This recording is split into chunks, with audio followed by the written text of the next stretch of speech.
Imagine the scene. An exhausted woman, who spent hours on the stove preparing dinner with love, awaits a simple thanks. But what do you get? A cruel offense, thrown on his face without the slightest ceremony. Does this look like food or trash? Only my mother knows how to cook right, the husband shouts, while throwing the plate in the trash with disdain. Without even looking at her, he was already dialing his mother's number, demanding that she appear to save him from what she called food. This is the reality of many women, and today I want to share a story that will make you rethink the value of respect in a relationship. Anna moved the broth slowly, proving each spoon with hope. She struggled in how she struggled. 3 months of marriage, 3 months listening to grumbling to each meal. Despite cooking books, the tutorials assisted at dawn after work, nothing was enough. Too much, said Sergio. Boring, he murmured at another time. My mother does better. He always ended, as if those words were a knife that cut deeper every day. And it was true.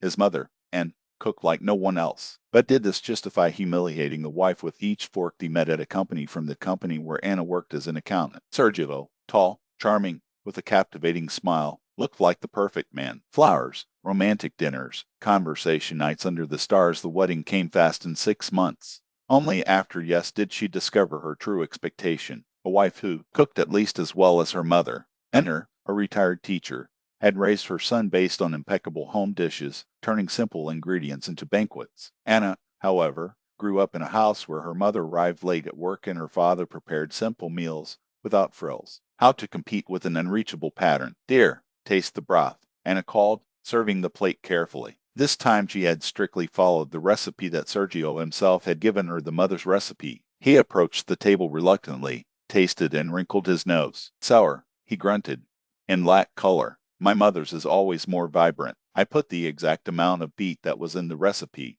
said Anna, already exhausted. Then the beet was bad, he cut off, pushing the plate away. Is there anything else? Anna took a deep breath, trying to contain frustration.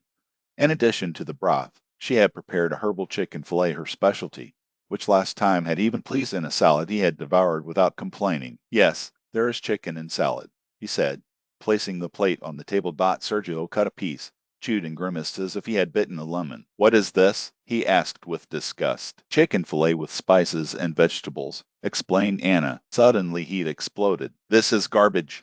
Only my mother knows how to cook. Anna froze, her eyes wide. Criticize? Okay, but that, never. You can't talk like that, he murmured, his voice shaking. He didn't even hear. He took the plate and threw the content in the trash right in front of it. This is where this crap deserves to be. He spat while already dialing his mother's number. Hello, Mom, yes, right now. She did something again. I'm starving, yes. I hope here. Anna felt her tears burning, but held on. 3 months of humiliation. 3 months nullifying to please someone who didn't even recognize his effort. While Sergio spoke to her mother, sweet like Mel, she looked at the remaining broth in the pan. Proved it was good. Maybe not equal to that of Enter, but nothing deserved to be treated like garbage. It was the drop of water. 40 minutes later, Anna arrived, nor greeted the daughter-in-law. Poppy brought my broth and some cabbage pastels for you, he sang, going straight to the kitchen. Where's my hungry boy? In the bathroom, Mom, replied Sergio, with a muffled voice, and frowned,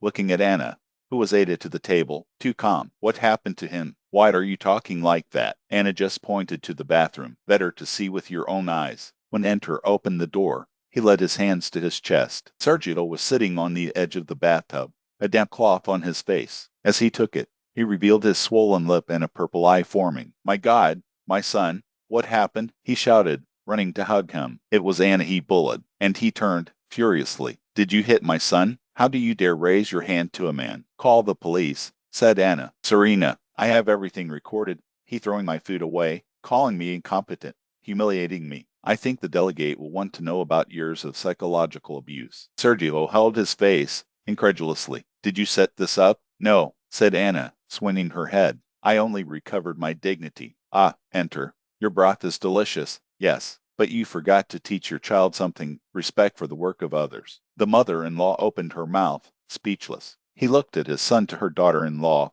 not knowing how to react. Anna then took the bag. Now, I'll get my things and I'm going to my parents' house. The divorce request will be filed tomorrow. Don't worry, Sergio, I won't require pension. After all, in 3 months of marriage, we didn't even have children. Consider this a life lesson. Oh, and the borscht I prepared today is in the fridge. You can prove and tell me honestly if it really looks like trash.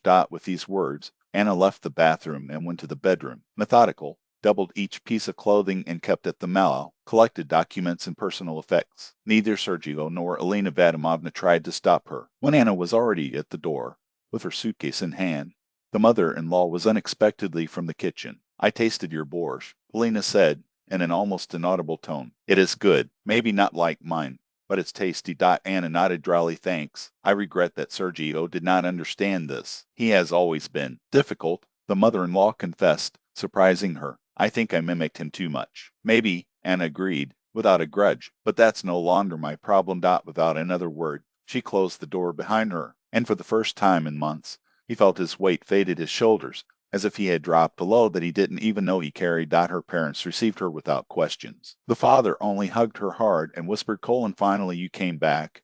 My girl. The divorce was fast, with no contestation. Sergio disputed nothing, and soon Anna was free from that marriage that had diminished her. 6 months later, already in a new job in a company, he was invited to a corporate picnic. He took his famous salad, the same as Sergio had scorned one day. Incredible, exclaimed Maximo, head of the marketing department, when proving. Anna, you have a culinary gift. She smiled, feeling a warm wave of satisfaction. For the first time in a long time, this effort was recognized and valued. Maximo was not just a grateful dine, but an attentive man who listened to her, who laughed at her jokes, and, above all, who appreciated her culinary attempts, even the least successful. They started leaving, and soon Anna realized that she was really loving for the first time. A year later, in the corridor of a supermarket, he bumped into Elena Vadimovna. The former maid seemed aged, her eyes tired. Hi, Elena Vadimovna, Anna greeted polite. Anka, the woman's voice trembled. How beautiful you look. Thanks. I am fine. And Sergio. Elena sighed deep. He married again,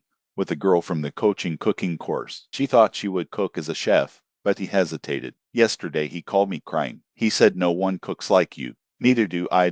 Anna could not avoid a smile. Tell him that I improved my skills, and that my current husband would never throw my food in the trash, even if she came out burned. Elena's eyes widened. Did you get married again? How long? Anna showed the ring on her finger. 1 month. And do you know what is funny?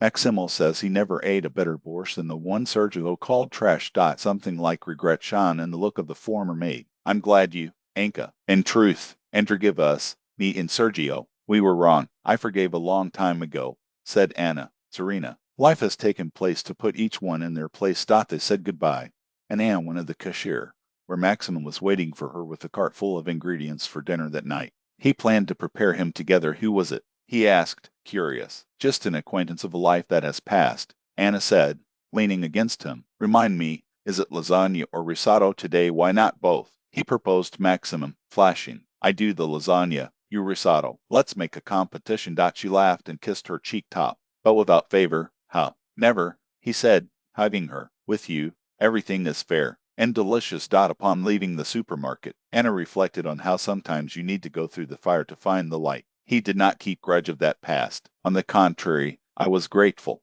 After all, it was thanks to those that underestimated her that she learned to value herself and to cook with a passion. She conquered even the most demanding palates. 5 years after that night, Anna was a known figure in the city. She taught cooking workshops and, a year later, inaugurated a warm coffee, where she served dishes of her own. The irony of destination appeared when, one day, among customers, acknowledged Sergio Thin, with dark circles. His eyes out. He devoured the borscht without recognizing the elegant woman who managed the place until Anna approached the table. Would you like to greet the chef? He asked. Serena. Sergio raised his eyes and paled, but usinated excuses, paid and left. That same night, Maximum came home and hugged her from behind while she seasoned a sauce. Did you know I'm the luckiest man in the world? He murmured. I have you, our children, and your food even when it doesn't come out perfect. Especially when it doesn't come out perfect. Anna corrected, turning to kiss him. Exactly, he agreed. Maximum, really, because food made with love, even imperfect, is always better than perfection without soul. She hugged him hard, grateful for that day, years ago, when a dish thrown in the trash had been the first step to a life that finally had happiness.